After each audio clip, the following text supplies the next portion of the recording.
like a ghost. That's exactly what it looked like, a thick fog. It was summertime, it was hot. We would just run through it as fast as we could and try to just cool ourselves off. It stuck to you. The spray was so foul as far as the odor. It made some of us have headaches, nausea, dizziness. That's what I remember. It made me sick. It wasn't the weather. It was an eerie smoke descending from rooftops, rolling from the backs of trucks. Regular flatbed truck, but it had a big machine on the back. And it had a big nozzle that really sprayed a fog you couldn't even see through. It was that thick, and it really, we felt it as it would adhere to our skin. And as far as the guys on top of the buildings, they tried to portray them to us as maintenance workers. But we was like, what is a maintenance worker doing? And basically a hazmat suit. And they had masks and goggles. In the 1950s and 60s, in secret, the U.S. Army sprayed zinc cadmium sulfide into the air of a St. Louis housing project, a largely black neighborhood called Pruitt-Igoe. It was a lose-lose situation for us in Pruitt-Igoe. We were subjects. We were subjects. They didn't ask for our permission. We didn't ask for them to spray us. My government used me like I was a guinea pig. We're standing at where Pruitt-Igoe used to be here in St. Louis, and it's hard to believe more than 10,000 people used to live here. As we bring our drone up, you can see it's mostly just an empty lot now, overgrown with trees. This used to be filled with 33 high-rise buildings. It was all demolished in 1976. And according to the National Research Council, St. Louis was chosen for spraying experiments because it had similar characteristics to Soviet targets like Moscow in terms of population density and terrain and proximity to a river. The government now admits to a secretive series of Cold War tests, including one dubbed large area coverage. More than 30 tests conducted across the U.S. and Canada, spraying zinc cadmium sulfide from planes, rooftops, and vehicles to simulate how a biological attack might spread, all to prepare for potential warfare against the Soviets. Many of us been in the military and had top secret clearances. We know how it works. We have died for America. We have fought for America. You are a veteran. I am United States Air Force veteran. Dr. Starks, you're a veteran as well, Yes, I am. I'm an Air Force veteran also. Is there a sense of betrayal here? Definitely, definitely. They want to know if those secret tests have anything to do with what they're observing with their own eyes. I lost my two older siblings to cancer. I lost a brother last month. I've been diagnosed recently with a rare form of lymphoma. I had cancer of the left kidney, had partial removal of my left kidney. News Nation reached out to the Army for answers. They provided a one-page response. It says the Army's own Center for Health Promotion and Preventive Medicine investigated in 1994 and found inhalation exposure would not pose a health risk. They also cite later corroborating reviews, including a 1997 review by the National Research Council. Perhaps they assumed we wouldn't read the NRC's 380-page report, but we did, and the Army's statement doesn't show the full picture. In that 1997 review, the National Research Council explicitly says repeated exposure to zinc cadmium sulfide can cause kidney or bone toxicity or lung cancer if levels are high enough. And they admitted they couldn't fully assess the risk. Why? Because some Army records remain classified, it says, for national security reasons. More troubling, key Army exposure records were missing. And when the NRC asked the Army to supply them, the Army said it couldn't find them. Finally, the NRC considered conducting its own study, but concluded it wasn't feasible. In short, it did not test the site, collect samples, or test residents, and they didn't have access to all the data. Their review was based on what the Army gave them, and what the Army either could not find or withheld. The Army ends its statement to News Nation by saying, quote, none of the reports contained evidence of a radioactive component to the zinc cadmium sulfide dispersion tests. Residents say the secrecy and delays are no accident. They're waiting us out. They're waiting on all of us to die. But that's not even the whole story, as residents demand to know what else could have been in that spray. They have not come clean with what was in there. Do you believe that it was just zinc cadmium sulfide in that spray? No. No. We go to the source, a researcher who has spent decades declassifying government documents about these tests. Do you believe the U.S. government sprayed some kind of radioactive material on the residents of St. Louis? I believe that they did. And the government's surprising response to our request to declassify information. I mean, what the hell? Plus, renowned activist Erin Brockovich weighs in. Do you think there's been a lie here, a cover-up here? It sure looks that way. The residents are asking for an apology from the government for being experimented on. They are asking for compensation, for health studies for themselves and their children. They're also asking for transparency. They want the government to release all the documents about the spraying. So, Elizabeth, tomorrow night on your show, we will go on a journey to try to declassify the one government document that a key researcher tells us she has never been able to expose. And we take the investigation to Erin Brockovich. Woo, boy. Here we go again.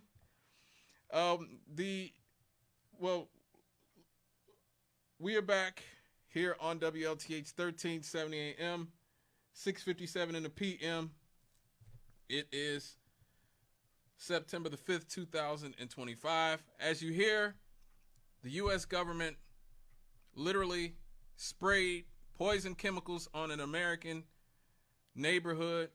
They conducted secret experiments. Now, this wasn't the only place they did it. They conducted secret experiments in several American cities, but St. Louis is the one that they're finally admitting that they tested these biological weapons on. Note, they investigated themselves and declared that they themselves did nothing wrong. They used zinc cadmium sulfide, which is a fine fluorescent powder that can be easily detected under UV light. Officials said at the time that the compound was harmless and that the tests were only meant to simulate how biological agents might spread in a real attack. The spraying was done from planes, stationary sprayers, and even from the roofs of low-income housing projects. Then why didn't they do it in a rich neighborhood? Huh? If you were so sure that it was completely harmless, why'd you go to the projects to do it? Come on, bro. The residents were never told of these experiments, and this project remained classified into the 1990s when the Army documents were declassified. Many people in St. Louis say they feel betrayed now that they've learned that their government has used their city as a testing ground without their permission. Now, zinc cadmium sulfide, cadmium itself is a toxic heavy metal that is linked to lung disease, kidney damage, and cancer. Some scientists and residents have argued that exposure may have contributed to higher rates of illness and cancer, especially in said neighborhoods that it was sprayed. A 1997 National Research Council report commissioned by Congress concluded that exposures were unlikely to have caused harm, but critics point out that long-term health effects were never thoroughly studied. Hey, they investigated themselves and found that they did nothing wrong. Oh man, the amount of freedom you have when you're a government, boy. The fact that the spraying was disproportionately targeted towards poor, mostly black communities in St. Louis has led to accusations of environmental racism. Well, no duh. Some researchers and local activists continue to call for a comprehensive health study and full disclosure of what was done. It is important to understand that there have been so many experiments done on black people in this country over the years. During World War II,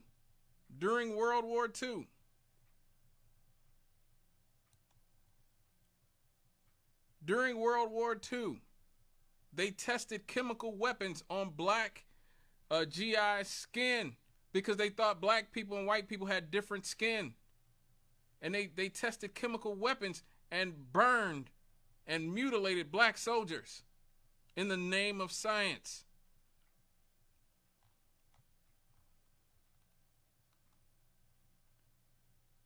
We know about the Henrietta Lacks situation, where this government literally stole this woman's cell when she had cervical cancer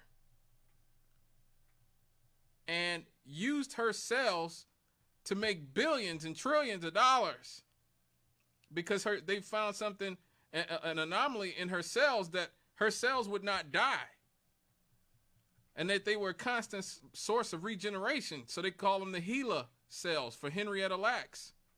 And her family just got paid about a year or two ago. Me and the Rev covered that. I'm pretty sure the Rev was still here when we covered that. The amount of medical racism that black people have faced in this country. You can go back to J. Marion Sims, the father of gynecology, who practiced his techniques on black slave women. He would torture these women and perform all kinds of brutal experiments on them. And, you know, that's where the field of gynecology got started at. And so this is just par for the course of what America has done to black people. Poison us, brutalize us in every single facet of our lives. And that's why, again, that's why reparations are due, folks. Don't let them gaslight you into saying, well, slavery was a long time ago. This wasn't a long time ago. You hear them talking to these black people right now? They were there. They did experiments on them without their knowledge. We all know about the Tuskegee experiments that lasted into the 1970s. Don't let them gaslight you about what they've done to legacy black Americans in this country. Legacy black Americans have gone through 400 years of pain and torment in the United States of America. And this is just another chapter. How many people in that region got cancer or some other ailment? Call back, caller. I'm gonna get to you eventually. You gotta hold on. How many black people got cancer or some other form of ailment and didn't know where they'd gotten it from, just assumed that, well, maybe it's because, you know, I didn't have a great diet. Maybe it's because I smoked a little. Maybe it's because I drank a little. Maybe it's because, you know, I just got unlucky.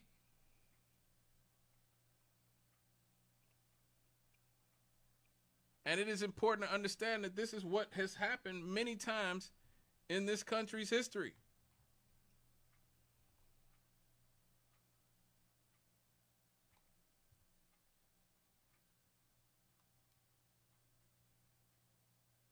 When they have done experiments on black people against our will.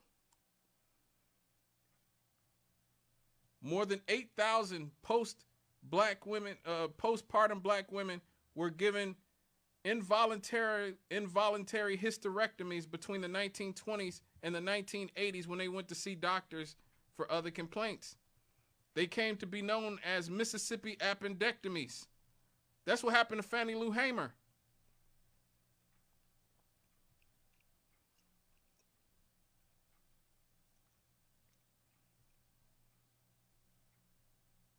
You know, this is, you know, and it's not even only black people. I'm not even going to say it's only black people. The U.S. government sterilized 25% of Native American women in the 1970s. 25%, a full quarter of Native American women were sterilized just 50 years ago. So when you wonder why Native Americans don't make up a bigger part of the population, that's a part of the reason why.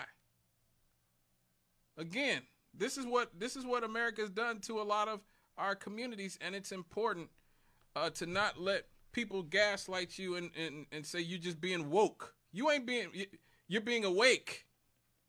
You're awake and aware of what this government's done to black people and people of color. That's what you're aware of. Let me get this caller. Hello, caller. What's up?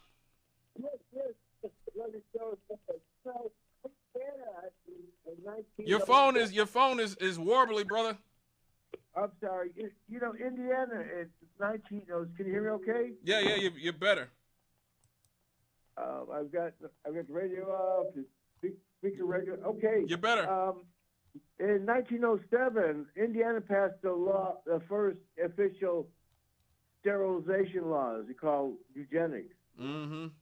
Right, and that is a perpetuation of what is, I don't know, whatever madness they were inventing, but it's like some madness. But going back to the Epstein thing, if I could for a sec. Yeah, go ahead. I think, like I would bet you a cup of coffee, his dough is connected to what happened in Panama called the Panama Papers. Yes. Tell us about it. Tell them about it. They were setting off island fake companies. Mm-hmm. Out of country fake companies. So they were laundering money in these places. Yep. And and the Pentagon, all these guys are involved in that stuff. Yep. But when I say all these guys, a lot of Epstein's people, that's how they were able to use him as a conduit. Yep. But it's all good, brother. Yes, sir. Thanks a lot. Thank you for your call. Thank you for your call. Yeah, I agree. He's definitely probably connected to all of that. The Pandora Papers, the Panama Papers, all of that stuff. Zelensky, the president of Ukraine, who won't allow them to have democratic elections. But according to our government, supporting him is supporting democracy. Make it make sense. He was caught up in those. So it is definitely impossible. It's definitely important to bring light to these types of things. But back to our government poisoning American cities. We're not done talking about the government poisoning American cities. Oh, no. We're going to go to some happies, but we're going to talk about how in the 1980s, our government started what became one of the biggest scourges in this country's history. And we are going to honor the man who helped expose it on his birthday. You won't want to miss that. But first, happies when we get back here on WLTH 1370 AM. That's 92.7 in the FM dial. Straight out of the cannon.